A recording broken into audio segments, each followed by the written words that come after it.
برادران ملت اسلامیہ، السلام علیکم ورحمۃ اللہ تعالی وبرکاتہ۔ آج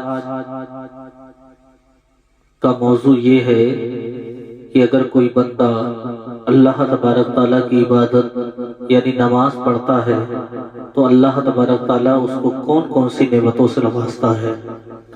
معزز سامعین کرام، سب سے پہلے ہمیں اس بات کا اندازہ لگانا چاہیے کہ قرآن پاک میں اللہ تبارک تعالیٰ نے ارشاد فرمایا، ان الصلاۃ تنہی عن الفحشاء والمنکر، بے شک نماز بے حیائی اور بری باتوں سے روکتی ہے۔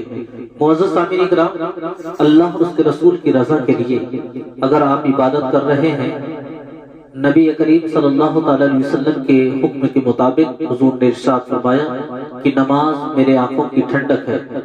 سرکار دو عالم صلی اللہ تعالیٰ علیہ وسلم کی حدیث مبارکہ کے وہ ٹکڑے ہیں، وہ بتا دوں میں کہ سرکار دو عالم صلی اللہ تعالیٰ علیہ وسلم نے ارشاد فرمایا کہ مجھے نیک بیوی پسند ہے، خوشبو پسند ہے، اور میرے آنکھوں کی ٹھنڈک یعنی نماز پسند ہے۔ جب سرکار دو عالم صلی اللہ تعالیٰ علیہ وسلم کو نماز بھی پسند ہے، خوشبو بھی پسند ہے، نیک بیوی بھی پسند ہے۔ معزز سامعین کرام، جب سرکار دو عالم صلی اللہ تعالیٰ علیہ وسلم کی اس حدیث مبارکہ سے مجھے نماز پر گفتگو کرنا ہے تو نماز جیسی نعمت سے ہم آج گفتگو کر رہے ہیں، نماز سے کیا میسر ہوتا ہے۔ سرکار دو عالم صلی اللہ تعالی وسلم ارشاد فرماتے، میرے آنکھوں کی ٹھنڈک نماز ہے۔ نماز تو میرے آنکھوں کی ٹھنڈک ہے، اور دوسری بات یہ ہے کہ اللہ تبارک تعالیٰ قرآن پاک میں ارشاد فرماتا ہے کہ بے شک نماز بے حیائی اور بری باتوں سے روکتی ہے۔ جب نماز بے حیائی اور بری باتوں سے روکتی ہے تو ہمیں نماز پڑھ کر اپنی بے حیائی اور ہمیں بری باتوں سے روکنا چاہیے۔ یہ سب سے بہتر عمل ہے کہ اگر اللہ اور اس کے رسول کی رضا کے لیے انسان مسجد میں جائے اور عبادت و ریاضت میں مشغول ہو جائے تو وہ بے حیائی اور بری باتوں سے رک جائے گا۔ نماز جو بندہ پڑھتا ہے اس کے لیے نماز نور بن جاتی ہے، اسے معرفت نور حاصل ہوتا ہے۔ جو بندہ اللہ کی عبادت کرتا یعنی نماز پڑھتا ہے، وہ بندہ فرشتوں کی حفظ و امان میں رہتا ہے۔ جو بندہ نماز پڑھتا ہے اس کو قبر میں نکیرین کے سوالاتوں میں آسانی فراہم ہو کرے گی نماز۔ یہاں تک کہ اگر قبر میں ظلمت ہے تو نماز اس کے لیے روشنی بن جائے گی۔ اگر بندہ نماز ادا کرتا ہے تو اس کے ایمان کی جڑ بن جائے گی نماز، اور اگر بندہ نماز پڑھتا ہے تو اس کے جسم سے اسے راحت میسر ہوگی۔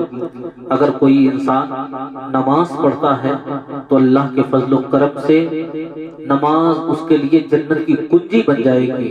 اگر کوئی بندہ نماز پڑھتا ہے تو اللہ کے فضل و کرم سے یہ نماز اس کے لیے باعث خیر و برکت بنے گی۔ اگر کوئی بندہ نماز پڑھتا ہے تو وہ رضائے الہی کا سبب بنے گی۔ اتنی نہیں، بہت سی خوبیاں نماز میں ہیں۔ اگر کوئی نماز پڑھتا ہے تو اللہ تبارک تعالیٰ اس کے چہرے میں رونق دے گا۔ یہاں تک کہ بتایا گیا ہے، سرکار دو عالم صلی اللہ تعالیٰ علیہ وسلم کا پاک ارشاد ہے، حضور ارشاد فرماتے ہیں، جو انسان فجر کی نماز پڑھے گا اللہ اس کے چہرے میں رونق دے گا۔ جو جوہر کی نماز پڑھے گا اس کی آمدنی میں برکت ہوگی۔